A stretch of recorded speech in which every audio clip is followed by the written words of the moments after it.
Rhain Voss died twice, once in a random accident on Earth, and once as a pathetic, abused disciple in the lowest sect of a ruthless cultivation world. Transmigrating into the world where the strong rule as gods and the weak are trampled into the dirt. Mercy is just another word for suicide. The original Rhain Voss learned this truth the hard way when he was beaten to death in a filthy alley by his fellow disciples for simply looking at them the wrong way. A cold, pragmatic soul from Earth awakens in that broken body who is done being a victim. Fortunately, he didn't come empty-handed. Ding. Sign and system initialized. First sign, unsuccessful. Reward, Abyssal Chapter 46. Beast Horde looking down from the high ridge. The faces of the 14 people standing behind Rhain turned deathly pale. The Graves family members were worried for their people.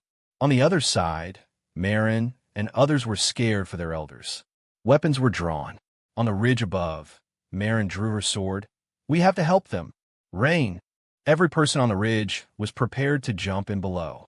Every single pair of eyes turned toward the dark-robed youth standing before them instinctively. They had subconsciously accepted his authority. Rhain turned his head. His cold eyes locked onto Garen. Are you coming? Garen's face flushed with deep shame. His own family leader was down there bleeding, surrounded by death, while he was arguing to stay back. Gripping his weapon, he gave a stiff, heavy nod. Let's go, Rhain said. Without another word, he simply stepped off the edge of the towering cliff. The moment he moved, the 14 people behind him didn't hesitate even for a second. They leaped off the edge one after another. They turned into 15 streaks of dazzling light, plummeting down from the sky like a shower of falling meteors, hurtling directly toward the absolute center of the beast tide. Boom! The impact was earth-shattering. 15 figures landed heavily in a perfect circle around the trapped group.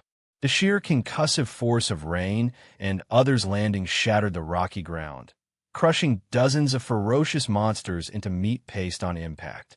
At the center of the defensive ring, Roderick staggered, using his broad-bladed sword to prop himself up. He was panting loudly, his robes drenched in blood, both his own and that of the beasts. He and the 4 Azure Cloud Elders had been fighting continuously for an hour. But as they looked at Rhain and others who had suddenly appeared from sky, his mind went blank for a second. You! Roderick choked out, feeling speechless. Don't just stand there, Rhain said without turning his head, his fist sending a giant beast of nearly 3 meters flying. If you want to live, kill them. With new group arriving for help, the 10 people who were slowly losing hope had their blood boiling. The crushing pressure on Roderick and the trapped elders was significantly relieved. But the beast tide was simply too massive. Driven by maddened bloodlust, more and more monsters flooded down the slopes of the gorge. Among them, several massive, heavily armored beasts exuding the auras of the essence condensation realm stepped out from the rear. Rhain stood in the absolute center of the carnage.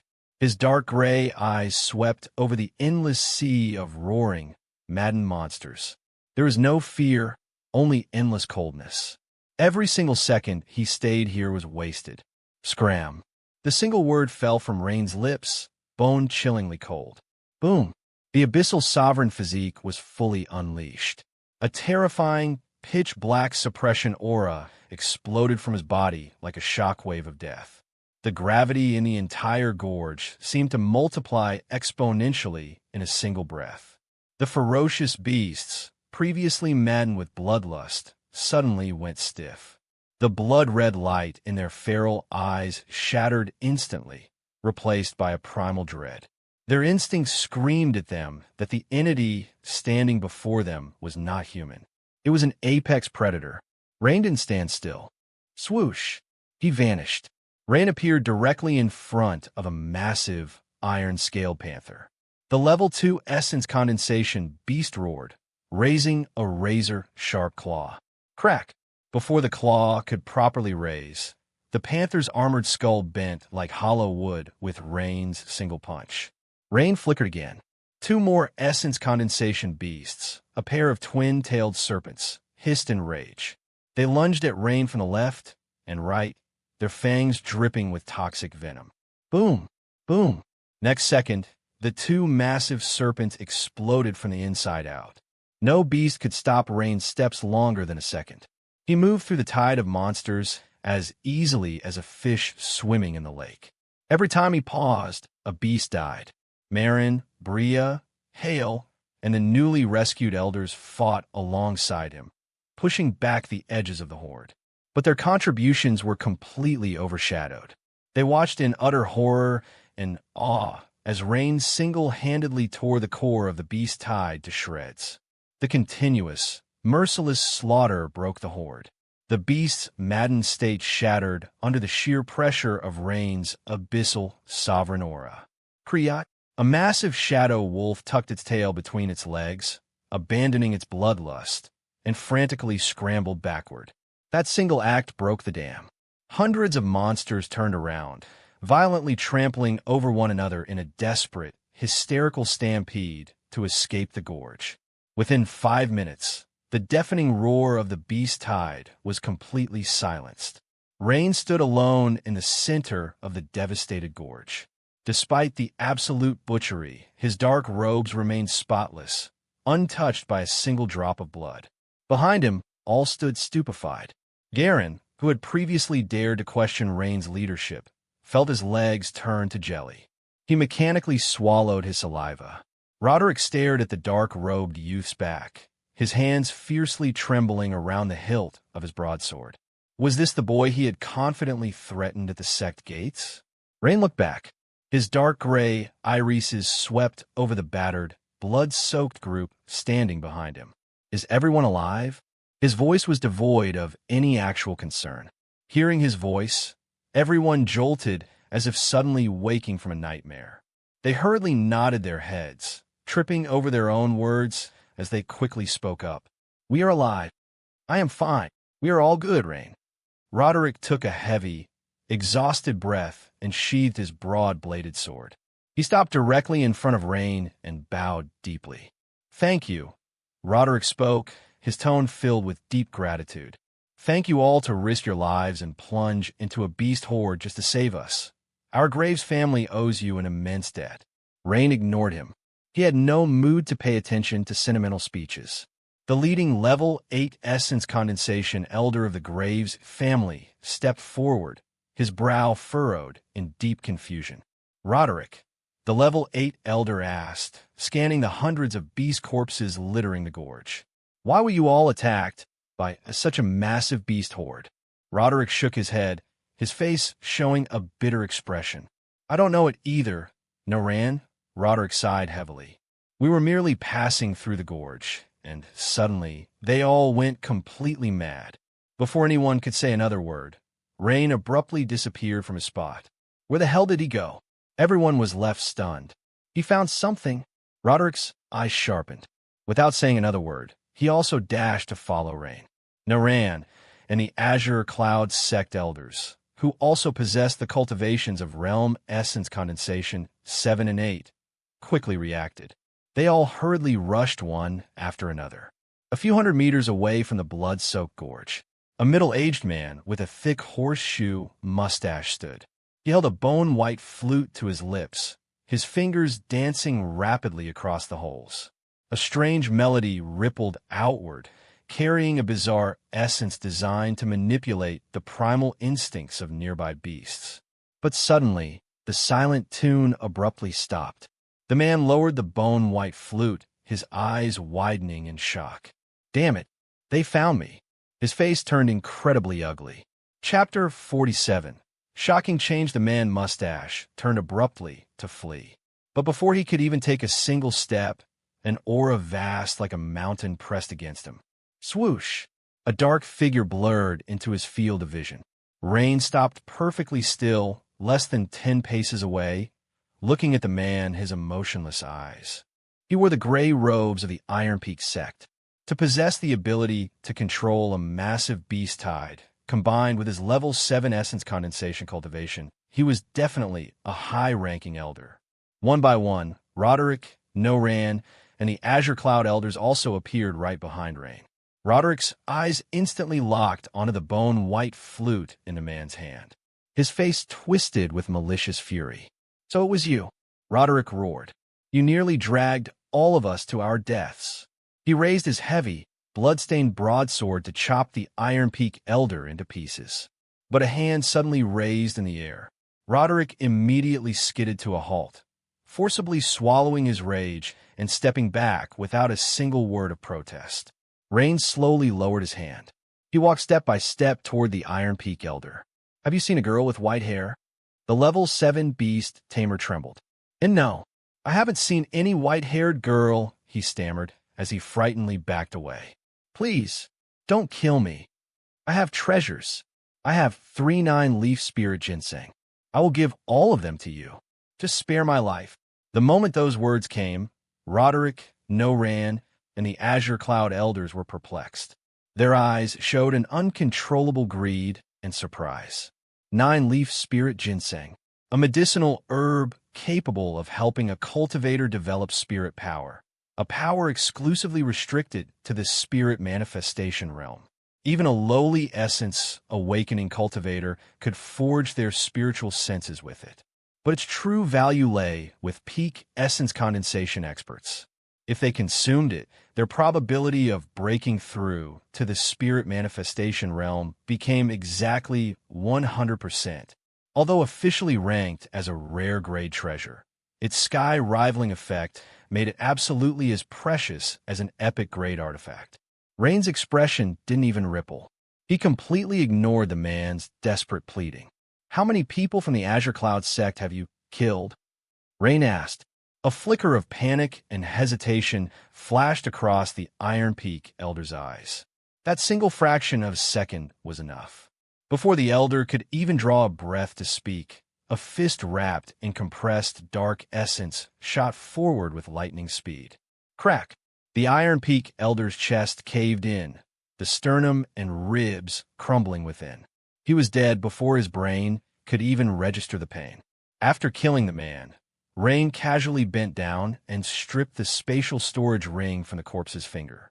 Roderick and Rhain swallowed hard. They desperately wanted to ask Rhain about the 9-leaf spirit ginseng. But before they could even open their mouths, boom! A shocking vibration rumbled beneath their feet, causing the entire hollow realm to shake like a boat in raging tide. A dazzling pillar of purple light suddenly erupted into the sky. It was so bright that it illuminated the whole hollow realm. Even Rhain's breathing stopped as he raised his head, his gray irises reflecting the dazzling purple pillar. It was coming from the exact, absolute center of the realm. The exact same place where his purple location sign in Node was pulsing on the system map. Marin, Hale, Bria, and the remaining disciples had finally caught up. They all stopped dead in their tracks, staring up at the sky, utterly dumbfounded. What is that light?" Bria murmured, her voice trembling with awe and dread. No one had an answer. They had never read anything about a phenomenon like this occurring in the Hollow Realm's history. Rhain slowly lowered his head. He turned his gaze toward Marin and the Azure Cloud Elders. "There are 6 of our people currently trapped in the core area," Rhain stated, his mind not deviating due to the sudden change. "And there are 2 others currently moving alone on the outer edges." He swept a gaze over the gathered group. "I want a few of you to go and intercept those 2. Bring them back and regroup." The Azure Cloud sect elders nodded their heads heavily in agreement. There were no airs of superiority, nor did they mind in the slightest that an inner disciple was using a commanding tone with them. In this world, age and seniority were nothing but meaningless jokes in the face of absolute power. Rhain's strength, his monstrous talent, his incomprehensible value to the sect, everything was completely beyond their reach. Moreover, he had just plunged into a sea of maddened beasts and single-handedly pulled them from the jaws of death. To them, his authority was already unquestionable.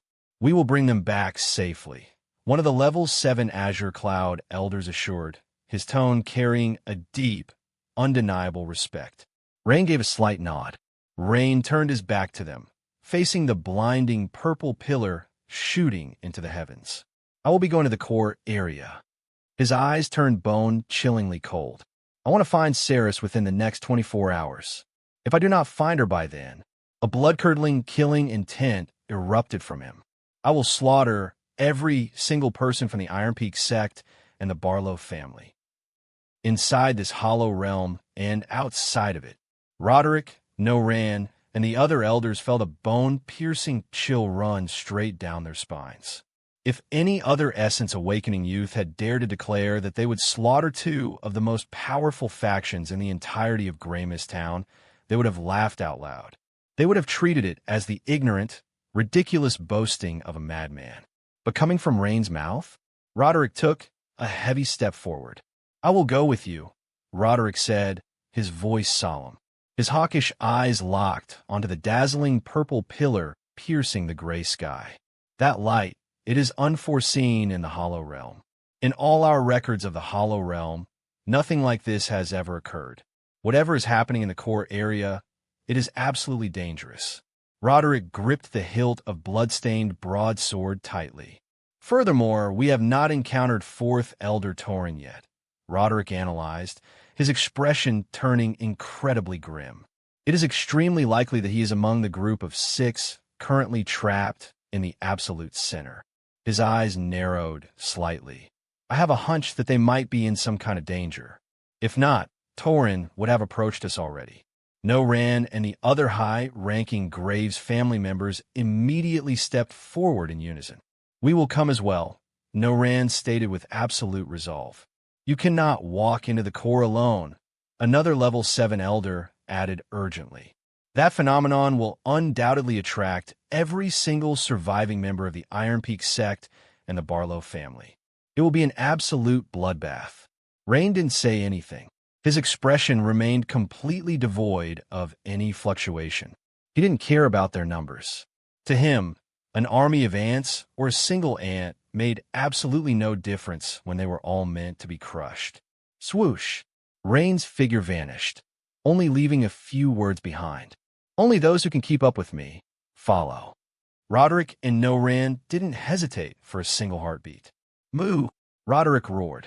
The top experts instantly circulated their essence to the absolute limits.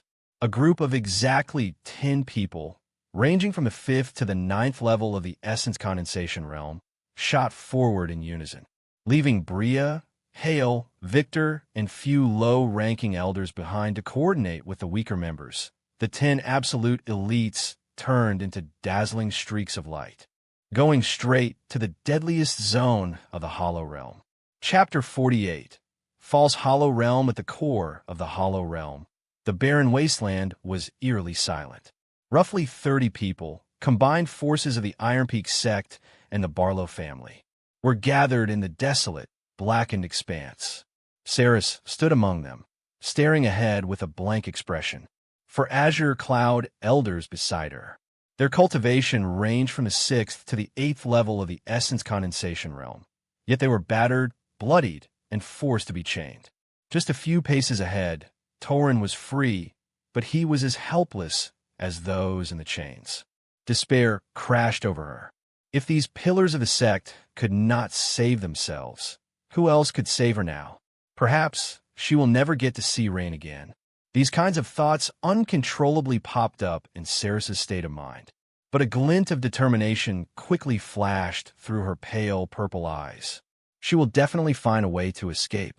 If not, she would rather end her own life. A few steps away, Valerius stood with his arms crossed. His gaze never left Ceres.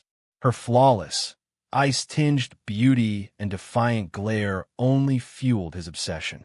He watched her every breath with undisguised fascination. "Young master," Dras beside him warned in a low voice. Valerius's hopelessly smitten behavior was a disgrace. He wasn't like this before. Could the cold that froze him have damaged his brain as well? Valerius merely waved him off, his eyes still glued to Ceres. Dras scoffed and walked toward the front of the formation. At the very edge of a massive crater, 3 figures stood shoulder to shoulder. Vargas, his scarred face twisted into a cruel grin. Byron, from the Barlow family, his eyes burning with malice. And Vespera, the female level 9 elder of the Iron Peak sect, She had a devilish smile on her face. Drask stepped up to join them. They stood before a smooth, circular stone slab embedded in the rocky earth. Intricate, ancient runes covered its surface. "It is time," Vargas said. His dull eyes gleamed. He raised his hand, holding a black dagger. He sliced his own palm. Byron, Drask, and Vespera mirrored his action, for streams of blood dripped onto the ancient runes. The thick blood flowed into the carved grooves, filling the patterns with a sinister red glow. The ground began to tremble. The vibration rapidly escalated into a violent, deafening rumble that shook the hollow realm to its core. Then, a blinding pillar of purple light erupted from the center of the stone slab. It pierced the clouds, shooting straight into the sky. Within that blinding purple pillar, the very fabric of space began to fracture like shattered glass.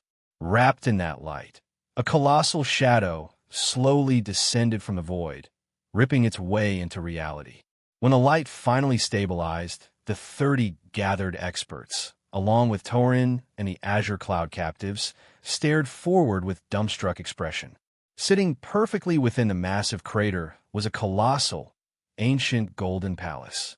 Towering bronze doors, easily 100 feet high, stood tightly shut at the top of a grand staircase. An aura of supreme, ancient majesty rolled off the structure, carrying an oppressive weight that forced everyone in the valley to hold their breath. Torin stared at the palace with widened eyes. A palace? How could there possibly be a palace here? For 30 years, the Azure Cloud sect, the Iron Peak sect, and the two major families had explored this space. They had always believed it was a natural hollow realm. Years ago, the Azure Cloud sect had spent a massive amount of resources investigating the true nature of hollow realms.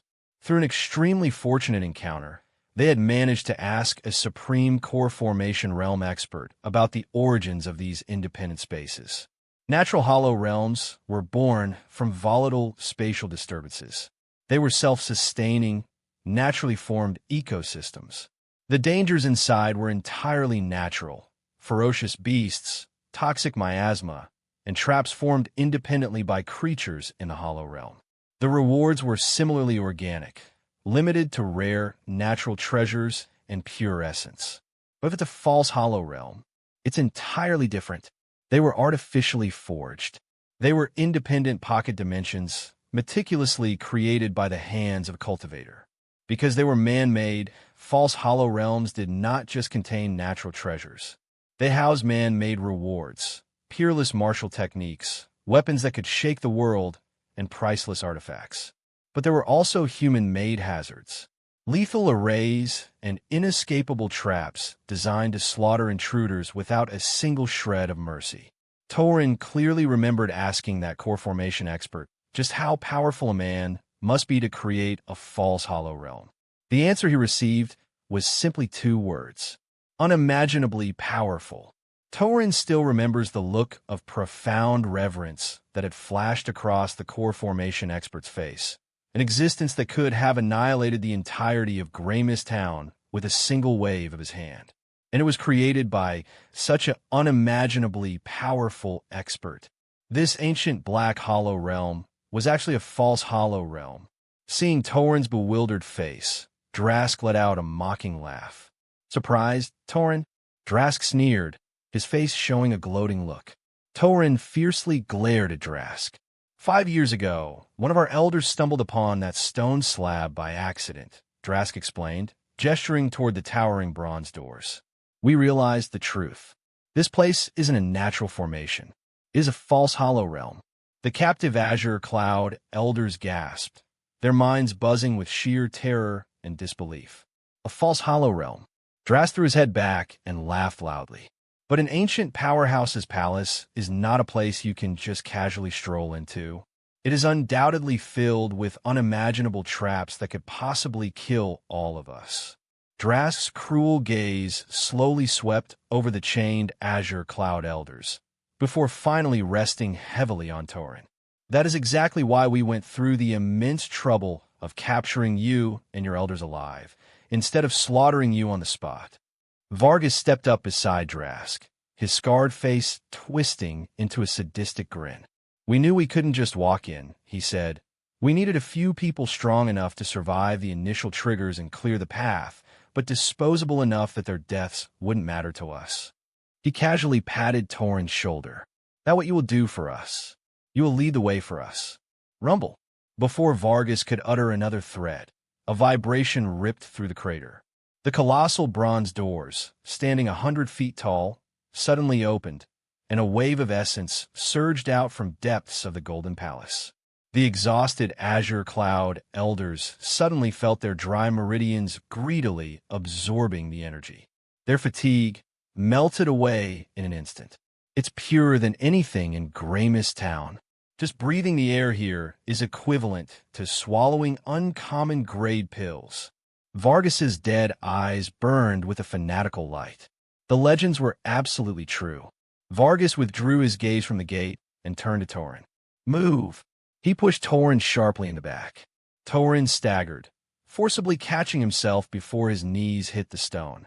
He turned his head, his bloodshot eyes locking onto the bound azure cloud elders and Saris. He had no choice. If he refused, Vargas would slaughter them right here. His only hope was now that Roderick and others would be attracted by that purple light and come to save them. And Rhain, a trace of hope flashed in his eyes. He will have to delay and keep everyone alive until they come. Chapter 49. Seeing her again, Torin gritted his teeth and stepped forward. The four-chained azure cloud elders were forcefully shoved right behind him. Behind them, Vargas, Byron, Vespera, and Drask led the Iron Peak and Barlow forces, keeping a safe, calculated distance. Saris walked silently among them. The interior of the ancient Golden Palace was unimaginably vast. Towering golden pillars, walls carved with weapons and unseen beasts. Swoosh! They had barely walked a dozen paces when the painting of spears on a wall suddenly came to life. A dozen razor-sharp spears forged of condensed essence shot out from the walls. Torin had no choice. If he dodged, the spears would instantly shred the chained elders behind him. He erupted his peak level 9 essence to forcefully intercept them. Bang! The spears shattered. The force drove Torin back half a step. "Keep moving," Vargas ordered coldly from behind. For the next hour, Torin became a human shield. Swoosh! Boom! Hidden arrays etched into the flawless golden walls constantly triggered. Beams of highly compressed essence shot out from all directions, while the floor tiles unexpectedly erupted in pillars of scorching flames. By the time they finally broke through the long corridor, Torin was virtually unrecognizable. His robes were entirely dyed dark red. Deep, bone-deep gashes littered his arms, chest, and legs. He was panting heavily, his essence reserves completely drained, relying on pure willpower to keep his knees from buckling. They stepped out of the corridor and entered a vast, magnificent antechamber. At the far end of the hall stood a pair of massive, heavily sealed stone doors. And, standing completely still before those massive doors was a solitary figure. A mechanical wooden puppet with a heavy wooden staff in its hands. "Open those doors," Vargas ordered coldly, his scarred face twisting with impatience. Dragging his battered body, Torin walked toward the sealed doors. He had barely come within 10 feet of the gate when the puppet's eyes snapped open. Boom! A terrifying aura erupted from its wooden frame, pressing down on everyone in the chamber. The breathing of every individual in the room stopped. Spirit manifestation realm. The density and sheer oppressive aura belonged unequivocally to the spirit manifestation realm. Before Torin could think, the puppet moved abruptly. The wooden staff swept forward, carrying the weight of a spirit manifestation expert. Torin's pupils contracted. He pushed his remaining level 9 essence to its limit and threw a desperate punch. Crack! Torin's arm shattered on impact. He was launched backward, crashing hard into the stone floor right at Vargas's feet. "Torin!" A chained elder cried out, his voice trembling in absolute despair. Saris was so exhausted with hopelessness and fear that her delicate body collapsed on floor. She just stared at Torin with lifeless gaze. Silence fell over the antechamber. The mechanical puppet didn't pursue. It simply lowered its staff and returned to its original position. Vargas wiped a drop of cold sweat from his scarred forehead. Byron and Drask exchanged incredibly ugly looks. A spirit manifestation realm puppet. Even if all four of the peak level 9 experts attacked it simultaneously, they would be brutally slaughtered in a fraction of a second. Forget it, Vespera muttered, her eyes filled with dread. There is no chance we can get past that thing. We will search the outer halls instead. Byron nodded heavily. He lowered his head and looked at the dying Tauren and the chained Azure Cloud elders. What about them? Byron asked coldly. Valerius stepped forward, his eyes locked entirely onto Ceres's pale, flawless face. They've outlived their usefulness, Valerius sneered, waving his hand dismissively. Kill the old fools. I'm taking the girl. Vespera laughed cruelly, smoothly drawing her longsword. Vargas sneered, raising his dagger to finish Tauren off. But before he could take a step, a sudden, violent gust of wind howled through the antechamber. A crushing, suffocating force rolled down the corridor. Swoosh, swoosh, swoosh. Before Vargas or any of the Iron Peak and Barlow forces could even turn their heads, streaks of blinding light flashed into the vast hall. In the blink of an eye, 11 figures materialized within the palace chamber one after another. Standing at the absolute forefront was a dark-robed youth. The sudden, explosive arrival of 11 people caught everyone completely off guard.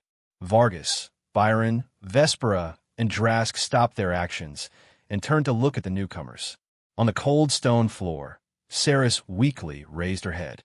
The moment her gaze fell upon the dark-robed figure standing at the front, her breath caught in her throat.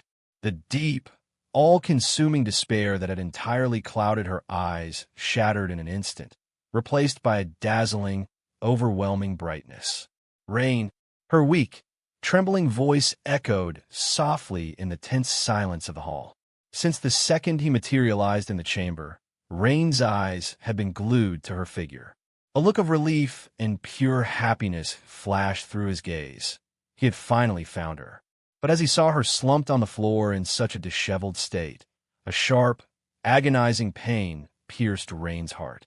And then a dangerous, bloodthirsty storm began to violently brew within his chest.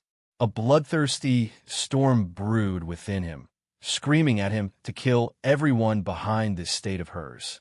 It roared and screamed at his mind, urging him to slaughter every single person responsible for putting her in this state. Standing just a few paces away, Valerius noticed the exchange. Seeing the girl who had looked at him with nothing but absolute disgust and dead apathy suddenly staring at another man with such deep, unwavering devotion, a sickening, venomous jealousy exploded in his heart. Valerius's face twisted into an ugly sneer. "Oh, is this your lover?" Valerius mocked, his voice dripping with malice. Only then did Rhain finally tear his gaze away from Ceres. He slowly turned his head, his dark eyes landing on Valerius. Valerius looked down at Ceres, laughing cruelly. "If you actually think these fools can save you, then you are completely delusional. These idiots were probably just attracted by the purple light, blindly thinking there was some kind of supreme treasure waiting for them. But what truly brought them here was simply their own death." Ceres did not even spare a single glance at Valerius. Her beautiful, tear-filled eyes remained firmly, completely locked onto Rhain's face. She didn't dare to blink, absolutely terrified that if she looked away for even a fraction of a millisecond, the figure she yearned for the most would disappear like a fleeting illusion. Being so thoroughly and utterly ignored by the woman he coveted felt like a heavy, humiliating slap to Valerius's face. His facial expressions twisted with rage. He glared at Rhain, his eyes flashing with maliciousness. "Since you refuse to look at me, I will make sure you clearly witness just how utterly pathetic the person you like truly is before you." He completely disregarded the 10 heavy essence condensation realm experts standing right behind Rhain. He pointed a finger directly at Rhain's face. "You," Valerius commanded, his voice echoing with unbounded entitlement. "Kneel down right now. Swear to be my loyal dog for the rest of your miserable life, and I might just be merciful enough to let you live."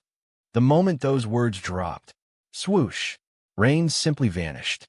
Before Vargas, Byron, Vespera, or Drask, the four peak condensation experts, could even process his movement or react in the slightest, a hand shot out and tightly clamped Valerius's throat, and effortlessly lifted the #1 genius of Grey Mist Town off the ground as if he were lifting a helpless little chicken. Chapter 50. Trade. The entire antechamber was now flooded with dead silence. No one had seen him move. Not Vargas, not Byron, not even the 2 level 9 elders of the Iron Peak sect. Drask and Vespera's faces warped in incomparable ugliness. For God's sake, Valerius was supposed to be the absolute strongest of the young generation. But first, their precious young master was humiliatingly frozen by a girl who was merely at the essence awakening realm. And now, he was caught by another brat like a pathetic chick. After a brief silence, came a deafening roar. "Let him go," Drask barked, his face contorting in extreme fury. Boom!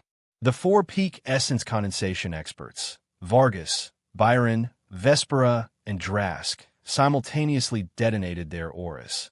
Behind them, the remaining 30 elites of the Iron Peak and Barlow Alliance also unleashed their full cultivation. A wave of essence surged forward like a raging tsunami, intending to completely crush Rhain into meat paste. In the face of this overwhelming pressure, Rhain did not bat an eye suddenly. The Abyssal sovereign physique was fully unleashed. A pitch-black, tyrannical suppression aura erupted from his body out of the blue like a awakening of a primordial beast. Bang! The 2 massive forces collided in the center of the antechamber. But to the absolute horror of Vargas and the others, their combined, overwhelming pressure could not advance even a single inch. Relying solely on his own abyssal aura, Rhain was single-handedly, effortlessly resisting the combined, murderous weight of over 30 elite experts. "Protect Rhain," Roderick yelled. Immediately, Roderick, Noran, and the other 8 essence condensation experts of their group surged forward, explosively releasing their own auras to back Rhain up. The vast hall was instantly divided into 2 fiercely clashing domains of violent essence. Yet, despite the overwhelming tension, not a single person made a move to attack. Roderick and Noran did not dare to strike. Ceres, the 4 azure cloud elders whose meridians were tightly sealed, and the half-dead, completely unconscious Tauren were still lying on the floor. If a chaotic brawl broke out now, the sheer collateral damage would be enough to kill them. On the other side, the Iron Peak and Barlow experts were equally paralyzed. "Let the young master go this instant," Drask screamed again, his face turning increasingly pale. If Valerius died here, it would be the end of them all. If he dies, Dorian will go entirely insane. He will butcher every single one of us. Do you hear me? Even Vargas, the ruthless, cold-blooded bandit who feared nothing, felt a genuine shiver of terror crawl down his spine. "Brat," Vargas threatened, his scarred face twisting viciously. "Free him right now, or I swear to the gods, I will find every single person you have ever cared about and slaughter your entire family." Caught by the throat, Valerius was facing a nightmare. Being held in such close proximity to Rhain, he was bearing the brunt of the abyssal sovereign aura. It was horrifying. He couldn't breathe. It felt as if he was plunged into an endless sea of black, and he would die the very next moment. My father," Valerius weakly gasped, his legs kicking helplessly in the air as he tried to squeeze out a final, pathetic threat. Rhain completely ignored his protest, his dark gray irises sweeping over Vargas, Drask, and others. "Let Ceres and the elders go," Rhain said sharply, like a blade of ice, "and I will let him go." "Do it," Drask hissed through clenched teeth. He exchanged a rapid, calculating glance with Vargas and Byron, their thoughts perfectly aligned in that single fraction of a second. Valerius's life was the absolute priority. If Dorian's son died, their own heads would roll. But the moment Valerius was safely back in their ranks, they had 4 peak level 9 essence condensation experts. They had 30 elite cultivators. Rhain's group barely numbered 10. Release them, Vargas rasped, waving his hand sharply. At his command, the Iron Peak elders deactivated the heavy essence sealing chains binding the 4 Azure Cloud elders. 4 elders, battered, bloodied, and completely exhausted, forced themselves to stand. 2 of them immediately rushed to Tauren's side, hoisting the half-dead, unconscious Tauren onto their shoulders. Ceres slowly pushed herself up from the cold stone floor. They can go, release young master. Drask's eyes were burning with murderous intent. Rhain casually opened his hand. Thud! Valerius dropped heavily on the floor like a discarded sack of garbage. Before the so-called #1 genius of Graymus Town could even scramble to his knees, Rhain raised his foot. Bang! His body was kicked away like a rolling gourd. Scram! Drask and Vespera's eyes nearly popped out of their sockets in sheer outrage, but they didn't dare to attack just yet. Valerius was thoroughly humiliated. To be treated like a pathetic, kick dog in front of all these elite experts was a disgrace worse than death. But right now, he didn't dare to utter half a syllable of protest. He had just crawled back from the jaws of hell. Rhain had completely shattered his courage.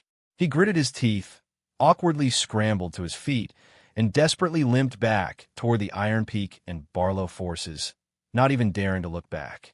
At the exact same time, Ceres and the 4 battered Azure Cloud elders hurriedly crossed the vast antechamber. The 4 elders looked at Rhain with a look of utmost gratitude on their faces. They had lost any hope to escape alive. If not for him, they would have definitely died today. Roderick, Noran, and others immediately stepped forward, forming a tight defensive wall to shield the injured elders and the half-dead, unconscious Tauren. The moment Ceres finally stepped into the safety of Rhain's presence, the last string of tense fear in her heart snapped. Her beautiful, pale purple eyes misted over with heavy tears.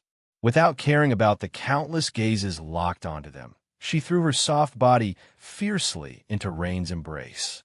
Rhain, she sobbed, her delicate body trembling. I thought I would never be able to see you again. Feeling the warm body pressing against him, the murderous aura radiating from Rhain vanished without a trace. He slowly reached out his hands, gently embracing her slender, soft waist, and pressed her head comfortably against his chest. I am sorry, Rhain whispered softly, his voice carrying an unprecedented gentleness as he gently patted her hair. I am sorry for not coming sooner. He lowered his head, his gaze sweeping over her pale face tenderly. I am here. It's all right now. Hearing his calm, reassuring voice, the grievances and sheer terror that had built up in Ceres's heart melted away like snow under the morning sun. On the opposite side of the vast antechamber, Valerius had crawled back to Drask and Vespera. Drask hurriedly stepped forward, reaching out to support his trembling body. Valerius could not even speak. His chest heaved as he frantically gasped for air, his eyes still wide with lingering dread. Seeing his young master in such a miserable state, Drask abruptly raised his head, his sharp gaze sweeping past Rhain and locking onto the delicate figure of Ceres resting in his embrace. Your Azure Cloud sect is truly cunning to the extreme, Drask hissed through tightly clenched teeth. He glared at Roderick and the surviving Azure Cloud elders, his eyes burning with venom. To think you old bastards have been secretly hiding 2 such monstrous talents in the dark, and we did not know a single thing about it. If we allowed them to grow for a few more years, our Iron Peak sect might really have been threatened. Vesper stepped up beside him, a cruel, mocking sneer plastering her face. But it does not matter. No matter how talented they are, today, every single one of them will die here. Not even the gods can save you now. Hearing the threat, Roderick, Noran, and the Azure Cloud elders gripped their weapons tightly. The real battle will start now. They have 11 people, while their opponents have 30, It's 1 against 3, and they have no idea whether they will leave this place alive. But none of them have any fear in their eyes. Rhain's hand stopped stroking her hair. He slowly released his embrace, gently pushing Saris behind him, and looked at Drask. The softness in his abyssal gray eyes evaporated in the fraction of a millisecond. It was replaced by boundless killing intent that made the surrounding temperature plummet in a flash. "Kill everyone," Rhain ordered flatly, his voice echoing like the absolute judgment of the Grim Reaper. "Leave no one alive."